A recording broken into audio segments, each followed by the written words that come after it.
Bueno, hermano, vamos a comenzar nuestro estudio en la noche. Continuamos con el estudio de la confesión belga. Terminamos con la doctrina de la elección y nos movemos ahora al artículo 17. Hay algunos artículos aquí concernientes a la persona de Cristo, la encarnación, sus dos naturalezas, con los que ya hemos tratado, doctrinas con las que ya hemos tratado.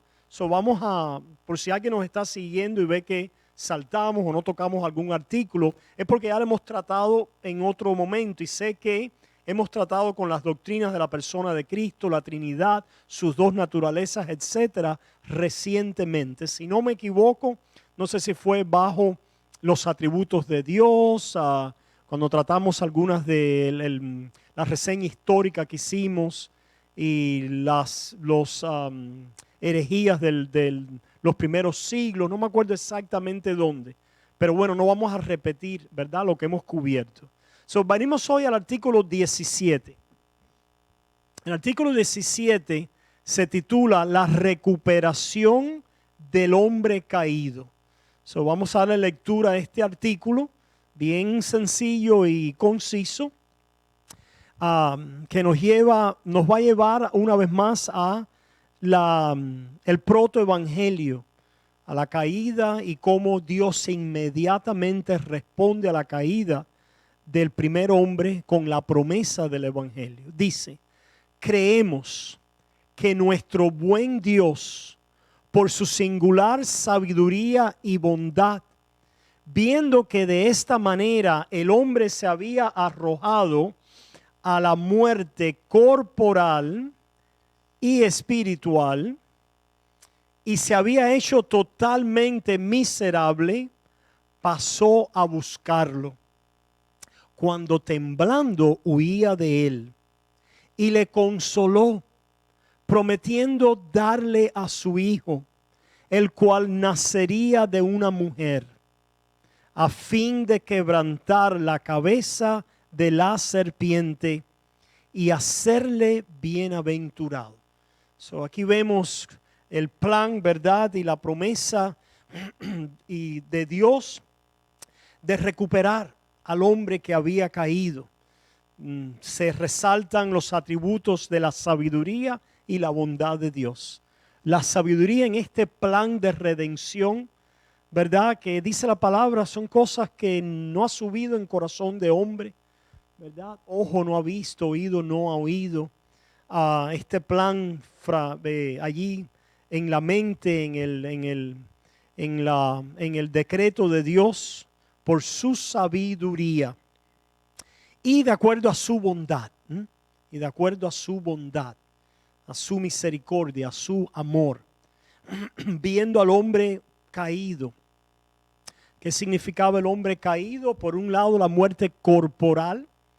El hombre comenzó en ese proceso de declive físico que terminaría en la muerte física e inmediatamente la muerte espiritual, la separación, la ruptura de comunión con Dios y la corrupción de su naturaleza, que engendraba en esa muerte espiritual que puede llevar a la muerte segunda, que es esa, ¿verdad?, estado final y eterno de separación de Dios. El hombre se había hecho totalmente miserable, una condición de la que el hombre no podía salir por él mismo. Por lo tanto, Dios pasó a buscarlo. Y qué lindo dice aquí, cuando temblando huía de él, haciendo eco de Génesis 3. Y le consoló, ¿verdad? Eso es lo que hace el Evangelio consuela. Prometiendo darle a su hijo, el cual nacería de una mujer, la promesa de la encarnación, la redención a través de la encarnación del Hijo de Dios. No una salvación simplemente espiritual, separada del cuerpo, separada de la creación, sino la redención y la renovación de nuestros cuerpos y de la naturaleza de la creación a través de la encarnación del Hijo, a fin de quebrantar la cabeza de la serpiente. enfrentarse a la serpiente antigua, vencer y hacer al hombre bienaventurado. So, esto es el lenguaje que tenemos en este artículo. Remitámonos entonces ahora a Génesis. Génesis capítulo 3 y vamos a leer la historia una vez más de la caída. En Génesis 3, recapitular aquí algunas cosas. Dice, comenzando en el 6, y vio la mujer que el árbol era bueno para comer y que era agradable a los ojos y árbol codiciable para alcanzar la sabiduría. Y tomó de su fruto y comió. Y dio también a su marido, el cual comió así como ella. Entonces fueron abiertos los ojos de ambos y conocieron que estaban desnudos. Entonces cosieron hojas de higuera y se hicieron delantales. Y oyeron la voz de Jehová Dios que se pasaba en el huerto al aire del día, y el hombre y su mujer se escondieron de la presencia de Jehová Dios entre los árboles del huerto. Mas Jehová Dios llamó al hombre y le dijo, ¿dónde estás tú? Y él respondió, oí tu voz en el huerto y tuve miedo, porque estaba desnudo y me escondí. Y Dios le dijo, ¿quién te enseñó que estabas desnudo? ¿Has comido del árbol de que yo te mandé no comieses? Y el hombre respondió, la mujer que me diste por compañera me dio del árbol y yo comí. Entonces Jehová Dios dijo a la mujer, ¿qué es lo que has hecho? Y dijo la mujer, la serpiente me engañó y comí. Y Jehová Dios dijo a la serpiente, por cuanto esto hiciste, maldita serás entre todas las bestias y entre todos los animales del campo. Sobre tu pecho andarás y polvo comerás todos los días de tu vida. Y pondré enemistad entre ti y la mujer, y entre tu simiente y la simiente suya. Esta te herirá en la cabeza y tú le herirás en el calcañar. A la mujer dijo, multiplicaré en gran manera los dolores en tus preñeces. Con dolor darás a luz los hijos, y tu deseo será para tu marido, y él se enseñoreará de ti. Y al hombre dijo, por cuanto obedeciste a la voz de tu mujer y comiste del árbol que te mandé diciendo, no comerás de él, maldita será la tierra por tu causa. Con dolor comerás de ella todos los días de tu vida. Espinos y cardos te producirá y comerás plantas del campo. Con el sudor de tu rostro comerás el pan hasta que vuelvas a la tierra, porque de ella fuiste tomado, pues polvo eres y al polvo volverás.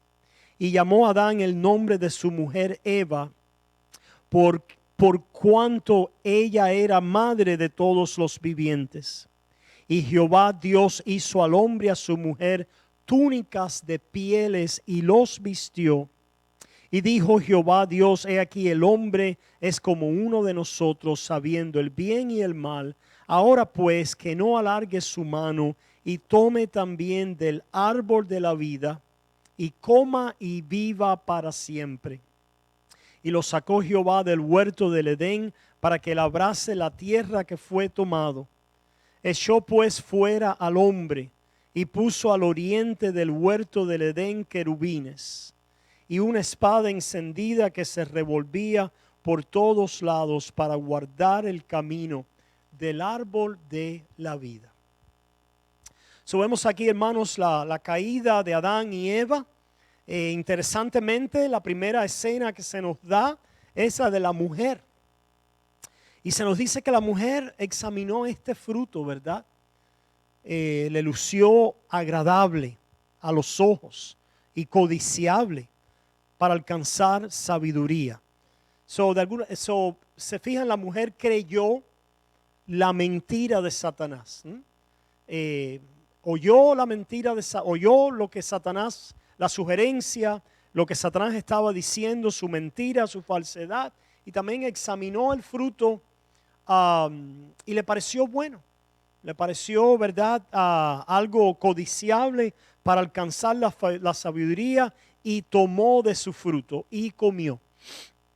Y dice entonces, y dio también a su marido, el cual comió así como ella. So, vemos aquí las dinámicas de la caída en Adán y Eva. Pablo después nos explica que Eva fue engañada, no Adán. So, hay una diferencia aquí que vale la pena resaltar, es importante. Porque vemos que Adán había sido puesto en una posición de autoridad. Adán es la cabeza representativa de la humanidad, el primer Adán. No porque fuera mejor que la mujer, no porque fuera superior, más inteligente, exaltado, nada de eso. No tiene que ver, ¿verdad?, nada con una exaltación o superioridad de género, sino que era el plan de Dios que el hombre que daba la simiente fuera aquel que fuera cabeza en esta relación con su esposa. Él fue puesto en esta cabeza donde le correspondía guardar, preservar, proteger. Y parte de esa, de guardar, preservar, proteger, defender, era enfrentar el ataque y la prueba de Satanás. Se nos dice que Adán fue engañada y cae. Y el pecado entonces de Adán es que siguió a Eva en la rebeldía, ¿verdad?, de esta. Eso no se dice necesariamente que él fue engañado, lo cual tampoco es una reflexión para nada de una inteligencia mayor, un estatus superior, nada de eso, sino simplemente de el pecado de Adán en echar a un lado su autoridad, ¿verdad?, y el estatus y donde Dios, la responsabilidad que Dios le había dado, y simplemente seguir a Eva, su mujer, antes que a Dios.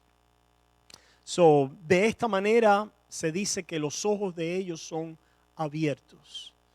Al ser los ojos abiertos, ¿abiertos a qué? Al mal, al conocimiento del mal, como quedaba representado en aquel árbol del conocimiento del bien y el mal, lo cual quiere decir que Adán y Eva eran inocentes. No conocían el mal, estaban en una posición de inocencia, de rectitud y de santidad y de justicia original, ¿verdad? Pero no perfectos, no eran perfectos. ¿Qué cosa es el estado de perfección? La palabra perfecto bíblicamente se utiliza para el estado final, o también se utiliza para un estado de madurez, aquello que funciona conforme a su propósito, a su objetivo. Pero en este aspecto de Adán y Eva no ser perfectos, es que no estaban en el estado final de perfección. ¿Cuál es el estado final de perfección? Es el estado donde vamos a estar nosotros en la gloria. Es el estado donde ya estamos en la presencia de Dios, delante de Él y junto a Él, en tal comunión donde ya no podemos caer, ser separados de Él, morir, sino que hemos alcanzado honra, gloria e inmortalidad para siempre al lado de Dios. Ese es el estado final, el estado de perfección. Adán y Eva tenían un camino a ese final. Tenían un camino a ese final. Camino que está implícito en esta narrativa. Ustedes se fijan, ellos fueron creados en vida. Fueron creados justos, fueron creados santos, fueron creados rectos, inocentes, ¿verdad? En justicia, en santidad. Desnudos, en intimidad el uno con el otro, en intimidad con Dios. Habían dos árboles, ¿verdad? Allí en ese jardín. Árboles que eran sacramentales, eran señales, comunicaban y representaban algo. Uno, precisamente la pérdida de ese estado inocente en camino a la perfección. Y el otro árbol, la confirmación y el derecho precisamente a esa gloria. ¿Cómo sabemos eso? Porque vemos que el árbol de la vida, automáticamente que ellos caen, es quitado. ¿Por qué es quitado? Dice la narrativa. Para que ellos no alarguen su mano y coman y, ¿qué dice? Y vivan para siempre. So, el árbol de la vida confería el derecho, establecía, confirmaba, otorgaba esta inmortalidad y vida para siempre. Árbol de la vida que es quitado y que aparece una vez más, ¿dónde? Después, ¿verdad? En Apocalipsis, como la recompensa de aquellos que vencen. La recompensa de aquellos que vencen. ¿Cómo han vencido? Porque han creído en el nombre del Hijo de Dios.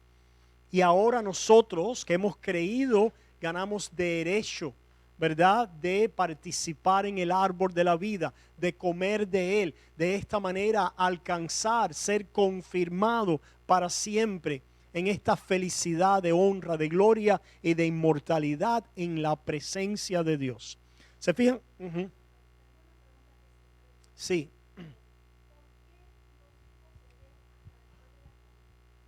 Ok, claro, es muy significativa la pregunta, porque los hijos iban a nacer uno o en un estado de bendición, en confirmación para vida, o si no pasaba la probatoria. Porque se fijan, lo que está sucediendo aquí es que el primer Adán, en su estado de inocencia y de rectitud y de justicia, también había sido puesto en una probatoria. En esa probatoria que iba a ser la tentación de la serpiente, entonces Adán iba a ser y Eva confirmado en un camino a gloria, o entonces iban a caer en maldición. Ellos y sus hijos. Porque Adán, si se fijan, después entendemos el resto de la enseñanza bíblica, que Adán es un tipo del último Adán, de Cristo. Y tanto Adán como Cristo son cabezas. Adán no es cabeza porque sea mejor que la mujer, sino porque es un tipo de Cristo. Tenemos que echar a un lado, ¿verdad? Estos prejuicios de género, estos prejuicios de hombre y de mujer. Esto es teológico, hermanos. Es teológico, no tiene que ver con prejuicios y situaciones acerca de hombre y de mujer, ¿verdad? A Dios le plació poner a un hombre, ¿verdad? Como aquel que puede traer simiente, donde sale la simiente, para de esta manera traer descendientes y crear una nación y crear una comunidad y crear, ¿verdad? Una casa. Pero esto era anticipando y tipificando ¿a quién? A la simiente de Dios, al Hijo de Dios, al Hijo de Dios. Y es el Hijo de Dios, no es la hija de Dios, ¿verdad? No es la hija de Dios, no es la doncella de Dios, no es la princesa de Dios. Esto no tiene que ver tampoco nada con, ¿verdad? Con los asuntos anacronísticos después de género y de situaciones, ¿verdad? En lo que la iglesia hoy ha entrado, estableciendo prácticas en la iglesia que simplemente afectan la teología y la práctica del pueblo de Dios, que representa una realidad espiritual y eterna. Cuando tratamos de corregir supuestas cosas que, esto no puede ser porque esto es antimoderno, antijusto, antijusticia, todas las cosas que han salido hoy, ¿verdad? Que retan este esquema. Pero los hijos entonces serían la descendencia, ¿verdad? Que Dios buscaba y quería establecer una descendencia para edificar una nación santa, un pueblo santo, y así llenar la tierra con su gloria. En otras palabras, en el Génesis hay una escatología, o escatología es desde el principio. Escatología tiene que ver con el final de las cosas. Escatología tiene que ver con la doctrina de las últimas cosas. Y la escatología no es un asunto de Apocalipsis. La escatología es un asunto de Génesis. Porque la escatología es un asunto de aquel camino a la gloria con Dios. De aquel camino a la inmortalidad, como le llama aquí la confesión, a la bienaventuranza de felicidad eterna en el estado final. ¿Cuál es el estado final? Donde ya el hombre es confirmado, establecido en inmortalidad, en gloria, en honra, en vida eterna. Y ya de eso no puede cambiar, no puede caer, no más probatoria, no más pecado, no más enemigo. Eso es escatología. Escatología es que Dios tenía ese final desde el principio. Y aquí en esta narrativa de Génesis ya está esbozado este final en estos dos árboles, en esta probatoria. Si Adán hubiera obedecido, le hubiera sido para vida. ¿Cómo? A través de la obediencia. A través de la obediencia. Porque no es el oidor el que es justo delante de Dios, sino ¿quién? El hacedor. Hermano, esto es de principio de escatología. Para pararse delante de Dios hay que hacer lo que Dios ha demandado. ¿Se fijan? La gloria es un estado que se adquiere por el derecho de la obediencia a la obra y a la ley que Dios demanda. Por tanto, el pacto de obras. El pacto de obras. Dios es justo, santo, perfecto. Y Él demanda de su criatura aquello que es conforme a su carácter. No puede demandar menos. Dios no puede, ¿verdad? Dios no, la persona dice, Dios no pide perfección. ¿Quién te dijo eso? Eso no es bíblico. Eso es algo, una noción moderna, una noción, ¿verdad? Humanista, gracias, esa es la palabra. Pero no es una noción bíblica.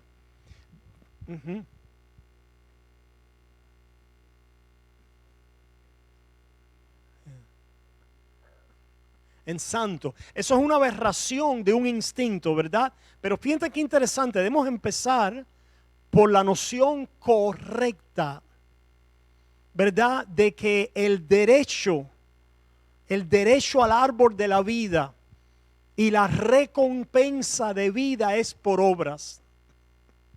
Es por obras. Usted no tenga ningún tipo de ¿cómo se dice? Pena, porque esto es bíblico. ¿Y por qué es por obras? Porque es por justicia. ¿Qué cosa es justicia? Aquello que es conforme al carácter de Dios. Y el universo de Dios es un universo de justicia. El carácter es aquello que es conforme a la justicia, a la santidad, a la perfección, a la excelencia de su ser. Por lo tanto, Dios crea una criatura que refleja, es creado la imagen y semejanza de Dios, que refleja esa justicia, esa santidad, ese conocimiento de Dios y que es capaz de obedecerle. El primer Adán era capaz de obedecer a Dios porque no tenía pecado. No tenía pecado.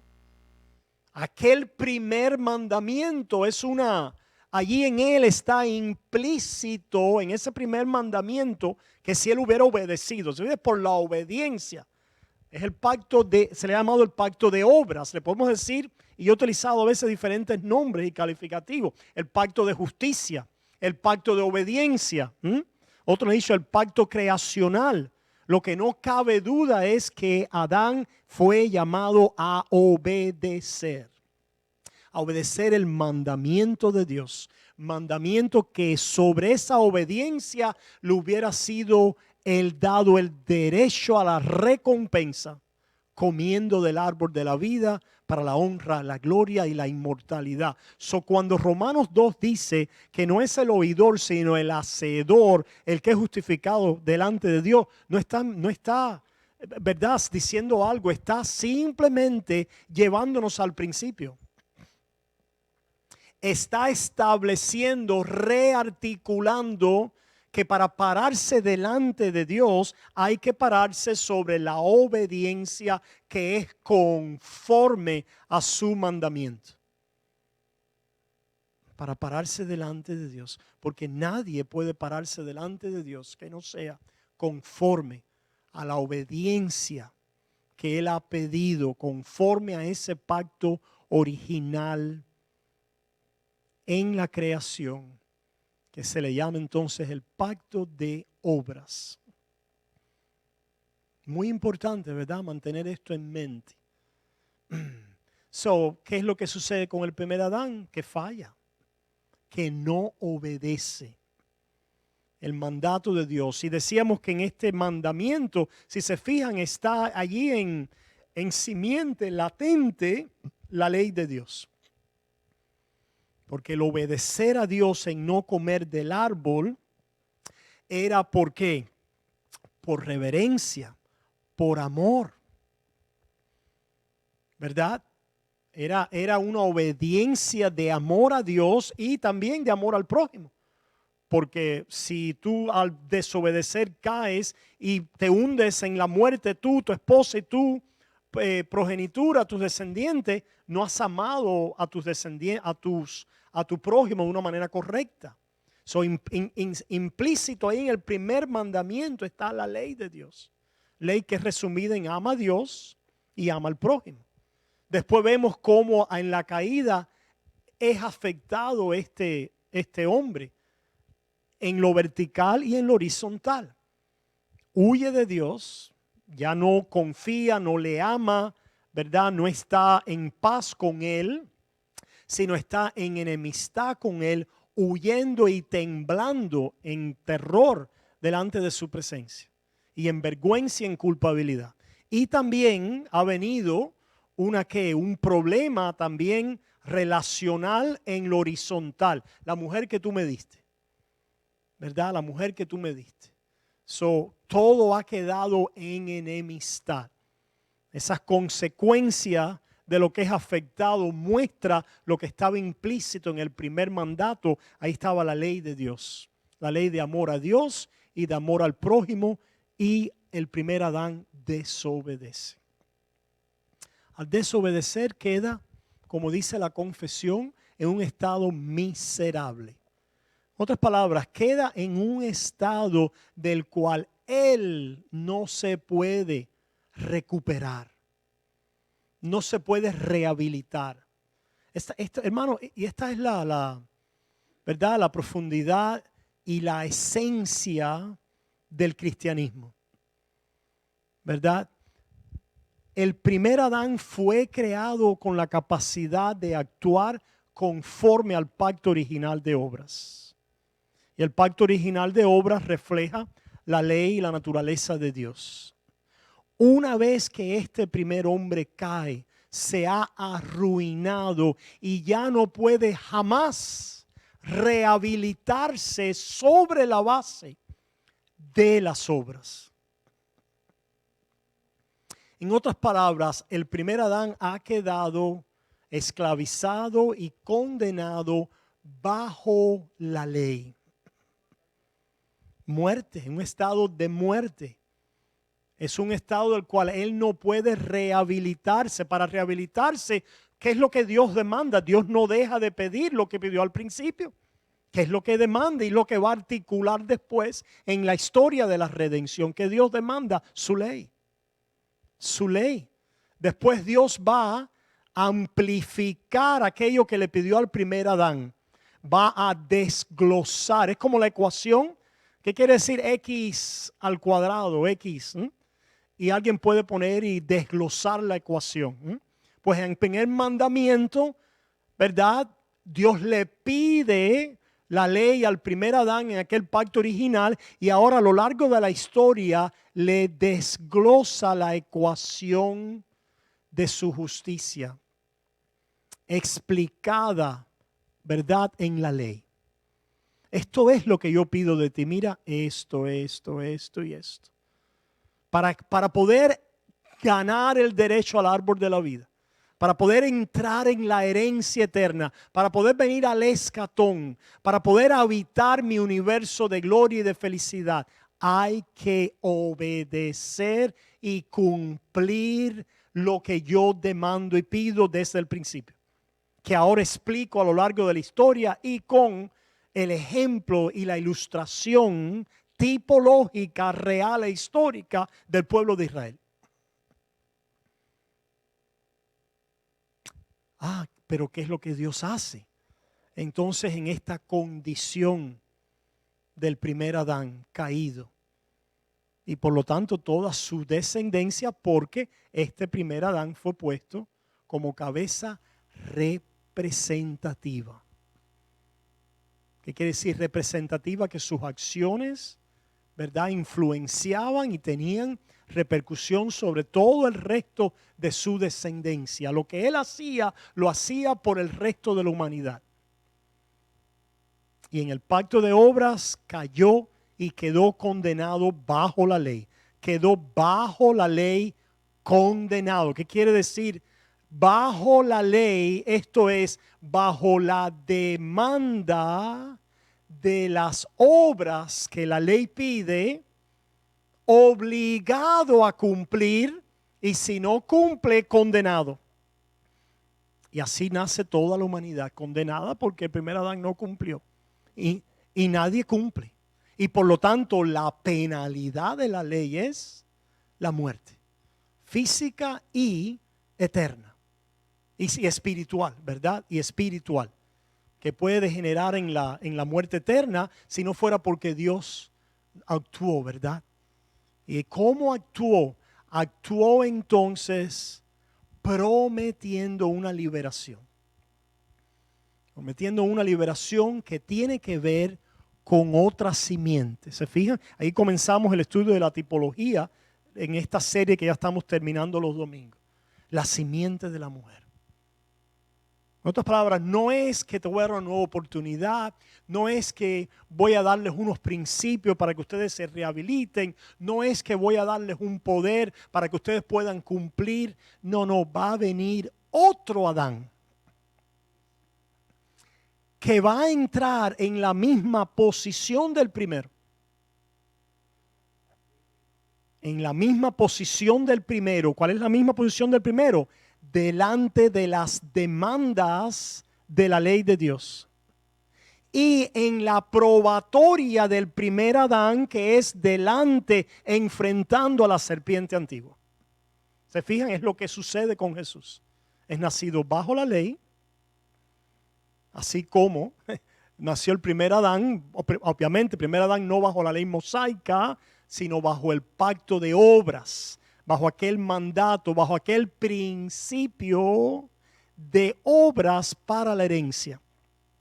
Cristo nace bajo ese principio, ¿verdad?, que estaba explícito allí en la ley. No fue dada la ley al pueblo de Israel para vida, eso lo sabemos ya, sino simplemente era un pacto tipológico atado a la tierra, condicional con respecto a la tierra, para que cuando Israel quedara expulsado de ella y las maldiciones del pacto vinieran sobre ella, recordaran, es que bajo el principio de obediencia, de obras, no podemos heredar la tierra eterna. Es bajo la promesa de ¿qué? De gracia. Entra entonces el pacto de gracia. El pacto de gracia. ¿Qué cosa es el pacto de gracia? Que el segundo Adán, entrando en las responsabilidades del primero y también en la culpabilidad, satisface así las demandas de la ley de Dios. Satisface tanto la penalidad, que es la muerte, en lo que se ha conocido su obediencia pasiva, y satisface también las demandas positivas de la ley, el mandato a amar y a justicia de la ley, que se ha conocido como su obediencia activa. Por lo tanto, Él satisface lo que Dios pide. Él y solo Él satisface las demandas del pacto de obras. Para que ahora, muriendo y resucitando y ascendiendo, entronado, los que crean en Él hereden la bendición eterna y el derecho a la vida a través de la gracia por la fe. Hermano, esto es el principio, la esencia del protestantismo. Y añadimos de lo que verdaderamente es reformado.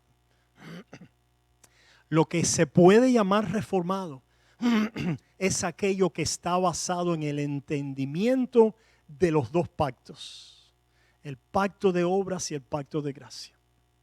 Cualquier cosa que no tenga esta teología pactual no es reformada, no es protestante, no es evangélica. Exactamente.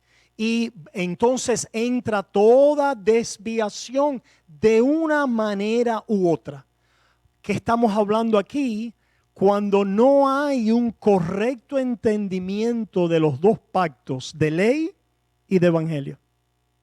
Cuando no hay una distinción correcta y una relación correcta entre ellos, ¿qué es lo que se hace? Todo se hace se junta. Hay una completa desmadre, una completa, una unión de ley y evangelio pactual.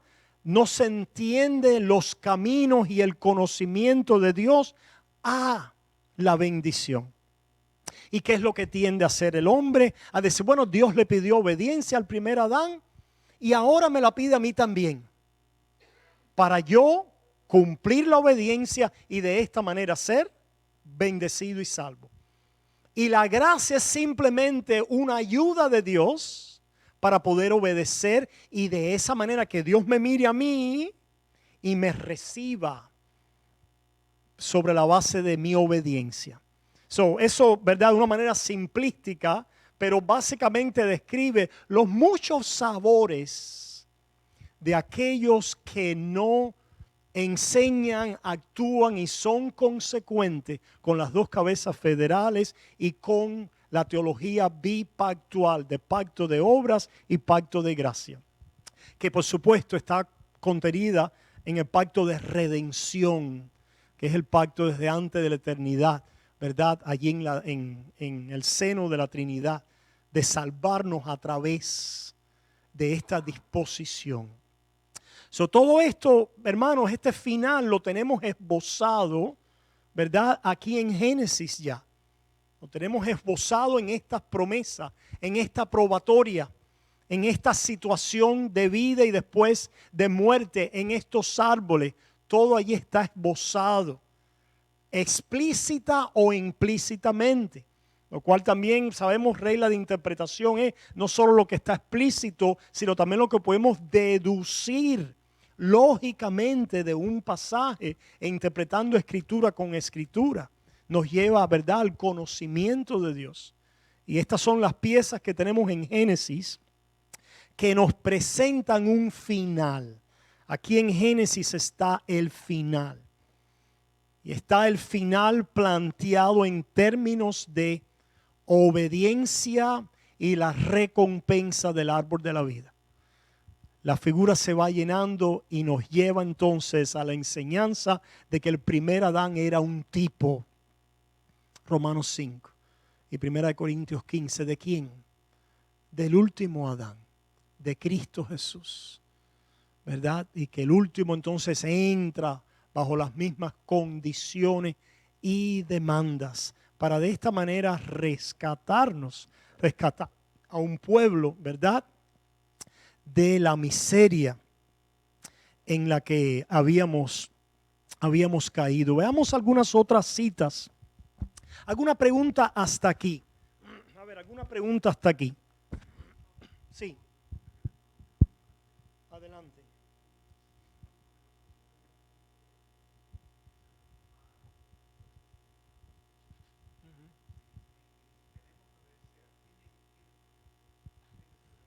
Sí. Ok. Bueno, ok. Dos cositas, ¿verdad? Nunca podemos dejar de decir que tienes que obedecer.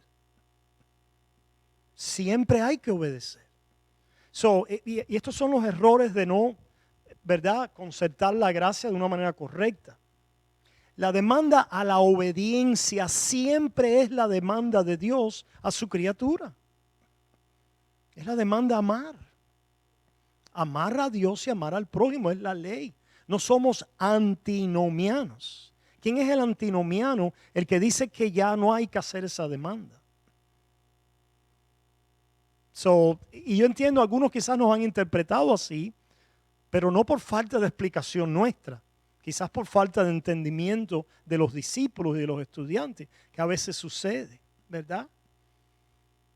La demanda de la ley de Dios es una que es constante, no solo al creyente, sino a toda la humanidad. A toda la humanidad. Dios le pide a su creación, a su criatura, creada a su imagen y semejanza, lo que es conforme a su carácter. Ese es un principio básico. Y después le pide al cristiano aquello no solo que le pide a toda la humanidad, sino aquello que es parte de la herencia del creyente. Porque parte de la herencia y de la recuperación del creyente es que comenzamos a poder amar a Dios y a poder amar al prójimo, y finalmente terminamos en un estado de perfección donde eso lo estamos haciendo por toda la eternidad. Amar a Dios y amarnos los unos a los otros. Ciertamente hay una demanda y una obligación para toda la humanidad de la ley y particularmente para el creyente. Lo que vamos a ver es que la Biblia enseña, y esto es donde algunos quizás del otro lado no computan, es que ya no estamos bajo la ley. Que ya no estamos bajo la ley.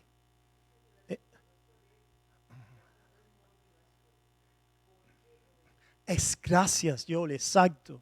Muy bien puesto. ¿Por qué obedezco? Ciertamente. Porque algunos pierden de vista que la ley siempre es una demanda de Dios a su criatura. Tanto a la no regenerada como a la regenerada. Pero otros pierden de vista que ya no estamos bajo la ley. No quiere decir que no esté la demanda y que no tengamos la obligación, sino que ya no estamos obligados a satisfacer la ley de Dios para el derecho de herencia. Sino que Cristo satisfizo la ley y nos da el derecho de herencia por gracia a través de la fe en la adopción de hijos. Y por eso comenzamos a obedecer. ¿Se fijan? Esas son las dos caras, ¿verdad?, que tenemos que es lo completo de la enseñanza bíblica. Y lo otro ahora es la motivación. La motivación, que es una motivación evangélica, cristocéntrica, es el poder de la gracia en nuestras vidas. De que ya no estamos bajo, que es precisamente porque ya no estás bajo la ley, que ya no eres esclavo del pecado y de la muerte. Porque ya el pecado no te mata. Porque ya el pecado no te condena. Porque ya el pecado no te puede separar de Dios. Y esto suena, por supuesto, suena como como sonó Pablo para muchos. Pablo decía, porque por ahí dicen algunos que nosotros decimos que hagamos mal para que venga bien. Cuando nosotros decimos que el pecado no te mata, no te condena, ni te puede separar de Cristo, alguien entiende, puedes pecar todo lo que quieras. Así entendieron. me llama la atención que la misma objeción que le hicieron a Pablo es la que le hacen a los que verdaderamente predican la gracia de Dios. Hay algunos que quieren calificar tanto la gracia que la objeción nunca se levanta. Son más santos y justos que Dios. En otras palabras, quieren tanto eliminar el pecado y asegurar la santidad. Cuidado con hablar tanta gracia porque eso da el libertinaje. ¿Se fijan, hermanos? Y lo que caen es en contrariedad contra la palabra de Dios y contra el consejo de Dios en su gracia, que es la única esperanza del pecador. Y la motivación esencial y poderosa para la transformación de vida. Esa es la verdad, la situación. ¿Alguna otra pregunta, hermanos, sobre este Génesis, esta escatología de Génesis? O esta naturaleza bipactual de nuestra fe protestante, evangélica, reformada, ¿verdad? A veces a las personas no les gustan ¿cómo se dice? Los apelativos, pero son calificativos que son importantes para poder distinguir. Para poder distinguir. Después, cuando vayamos más adelante, vamos a hablar de los cánones de Dort. Y en los cánones de Dort hubo una amenaza a la fe protestante, a la fe evangélica. La amenaza de Arminio y sus seguidores era una amenaza que abría a la iglesia reformada el camino de vuelta a Roma. Y es lo que ha pasado. Y es lo que ha pasado. Y gracias a Dios, hermanos, como vamos a ver en estos 3 documentos, ¿verdad? Que uno es la confesión belga, el otro es el catecismo de Heidelberg y el otro es los cánones de Dort, ¿verdad? Y esos cánones de Dort sirvieron como un instrumento apologético en un momento de defensa en contra de aquellos reformados internos que atacaron la reforma en sus doctrinas que habían quedado establecidas a lo largo del siglo XVI, porque los cánones de Dort es principio del próximo siglo. Pero muy interesante, ¿verdad? Y tiene grandes implicaciones para nosotros los creyentes hoy. Al no conocer esto, estamos a merced de muchas vertientes teológicas y doctrinales que han hecho las personas para mover a las personas de una persuasión que creo yo va junto protestante, evangélica, reformada. Y si no tienen estas bases, los mueven. Como se ha movido la iglesia y como ha degenerado y ha quedado, ¿verdad? Como estamos hoy abiertos a toda clase de errores y de caos, el caos que ha venido. ¿Alguna otra pregunta o comentario, hermanos?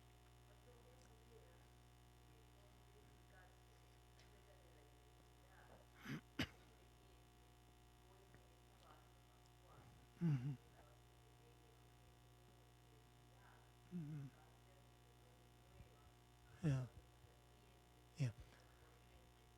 Yo creo que sí, que es una identidad que viene de un conocimiento, ¿verdad? Y una persuasión de lo que es la verdadera gracia de Dios.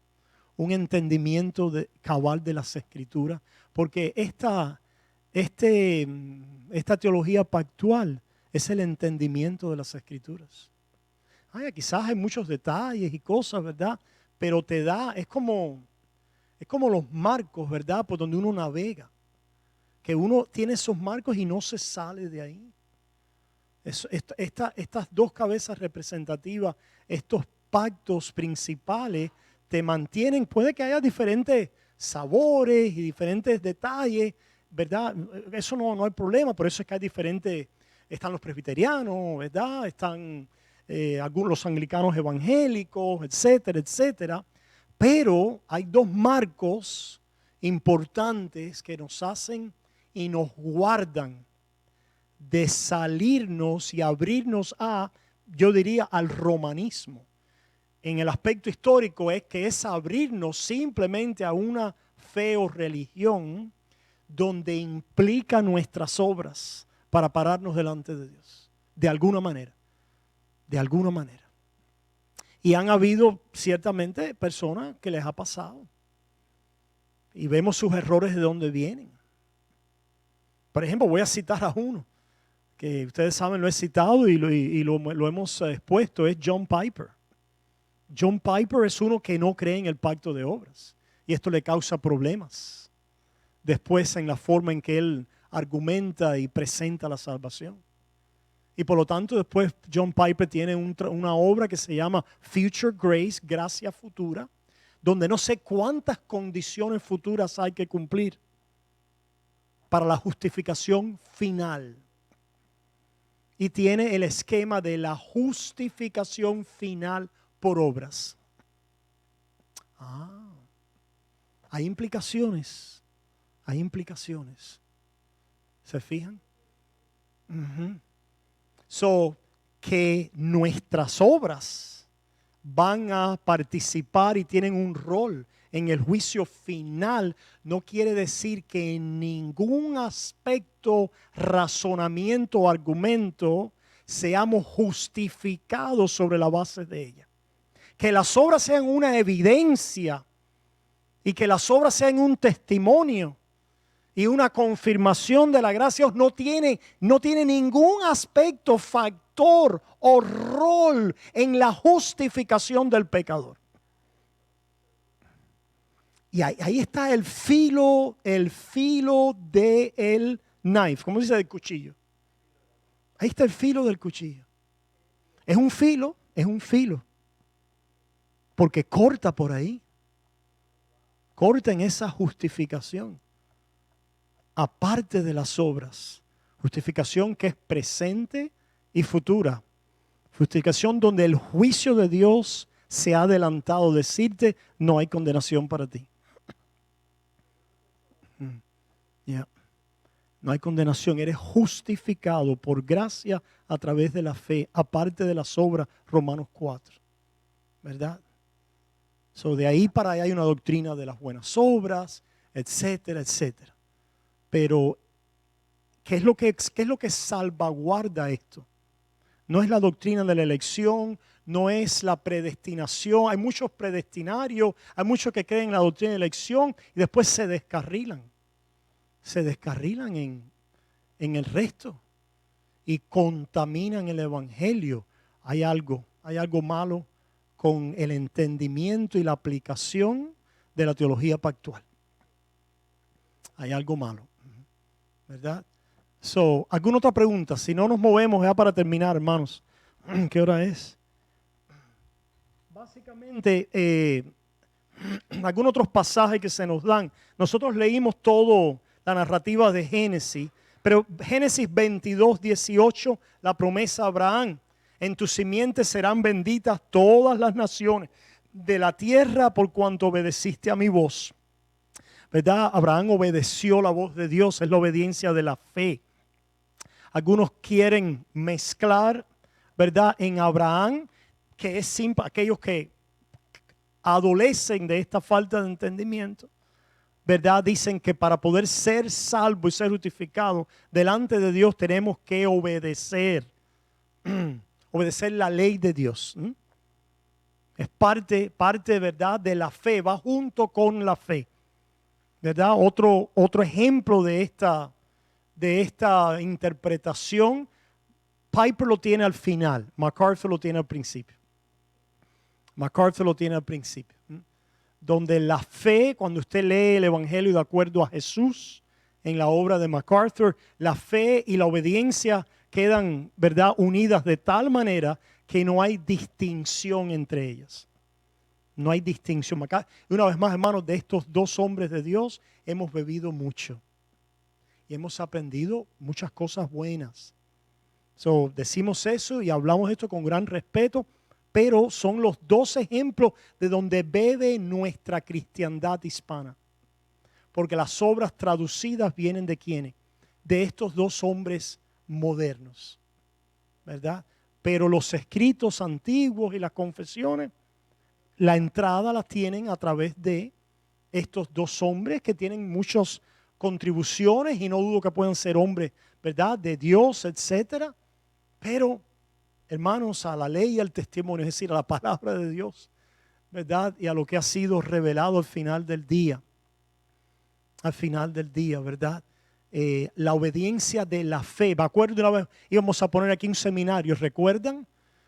Y entramos en algunas, porque quería asegurarme y ciertamente, ¿verdad? Cuando la obediencia de la fe se convierte, es la obediencia de la ley a través de la fe para así ser justificado. Ahí ese es el filo donde yo parto y rompo con cualquiera.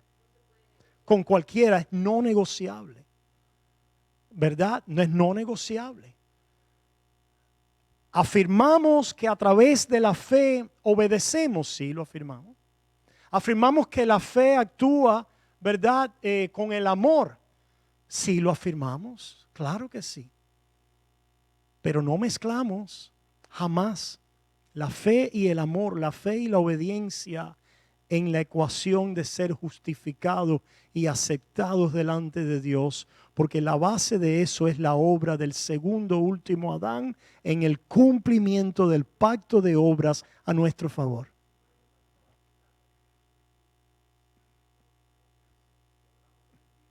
Claro. Claro, por supuesto, por supuesto. Entonces no hay pacto de obras. Entonces no hay pacto de obras.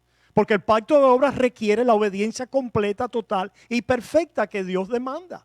Y si yo soy justificado sobre la base de mi fe y mi obediencia parcial, entonces le he hecho violencia al pacto de obras. Le he hecho violencia al pacto de obras. ¿Se fija? Y por eso es que el pacto de obras ha sido, ¿verdad? Aquel que ha quedado por el camino. Porque se puede poner un pacto de gracia donde Dios pide una obediencia, no perfecta, pero ciertas demandas. Ahora, ¿cuántas demandas son? Bueno, Dios pidió 10, pero ¿saben qué es lo que sucede con aquellos que quieren cambiar y hacer violencia a las 10?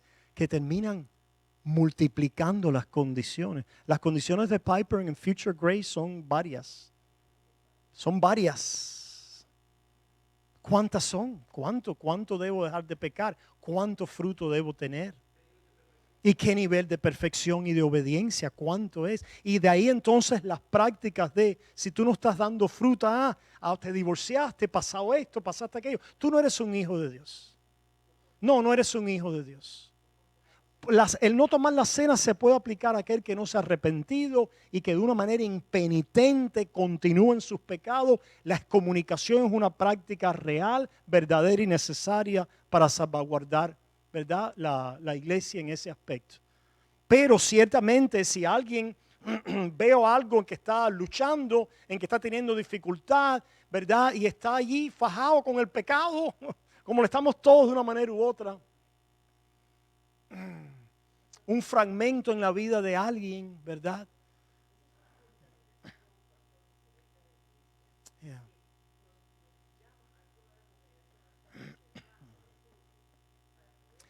Sí, claro. Vamos ahí primero, nos convertimos en inspectores de frutos para poder establecer la finalidad y el juicio sobre la vida espiritual de alguien, lo cual es un gran dilema y un gran peligro. Un gran peligro. Terminamos, hermanos. Mira, terminamos aquí en... se fijan, la promesa a Abraham de la simiente de la mujer, avanza la promesa. Isaías 7:14, por tanto el Señor mismo os dará señal. He aquí que la Virgen concebirá y dará a luz un hijo y llamará su nombre Emmanuel. Este Emmanuel no es simplemente otro profeta para enseñarnos el camino a la obediencia, sino es la simiente obediente donde somos justificados y cubiertos en justicia. Juan 7:42 nos dice la escritura que del linaje de David realmente encarnado, ¿verdad?, y de la aldea de Belén, de donde era David, ha de venir el Cristo de la historia de la redención a través del pueblo de Israel. Segunda de Timoteo 2:8, acuérdate de Jesucristo, del linaje de David, resucitado de los muertos conforme a mi evangelio. Se ve el énfasis cristocéntrico, ¿verdad?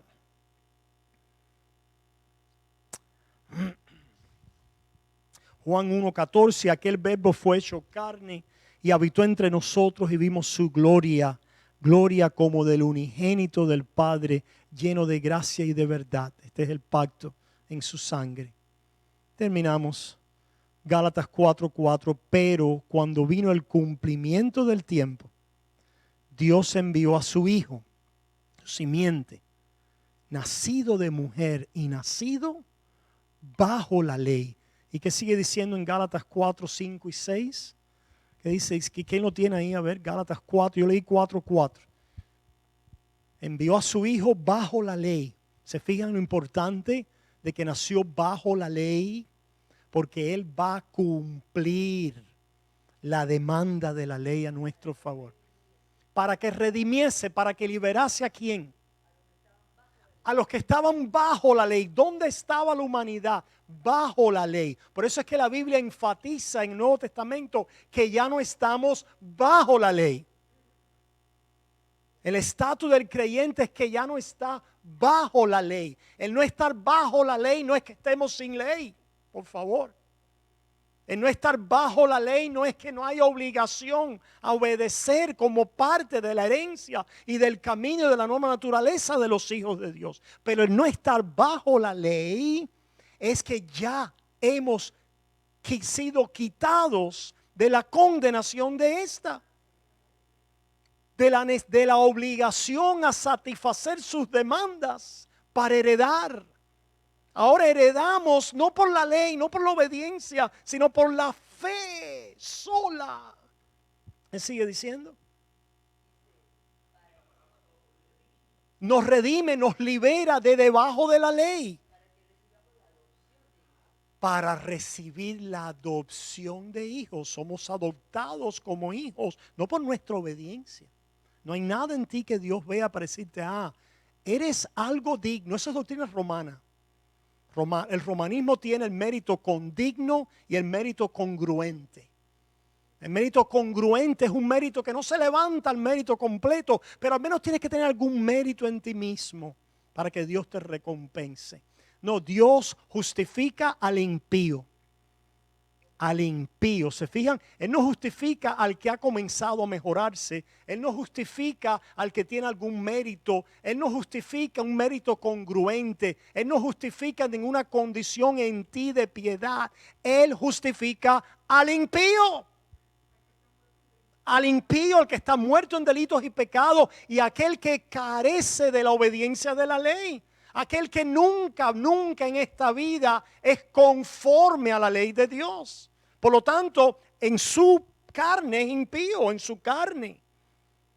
En mi carne hay impiedad. Si Dios me fuera a juzgar sobre la base de mi carne y de mis obras, sería impiedad lo que encontraría.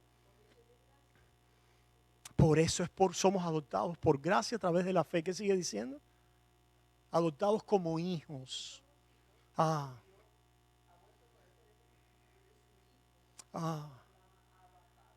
Padre. Hermano, esa es la primera, a propósito, esta es la primera línea de seguridad. No es mis frutos, mi primera línea de seguridad.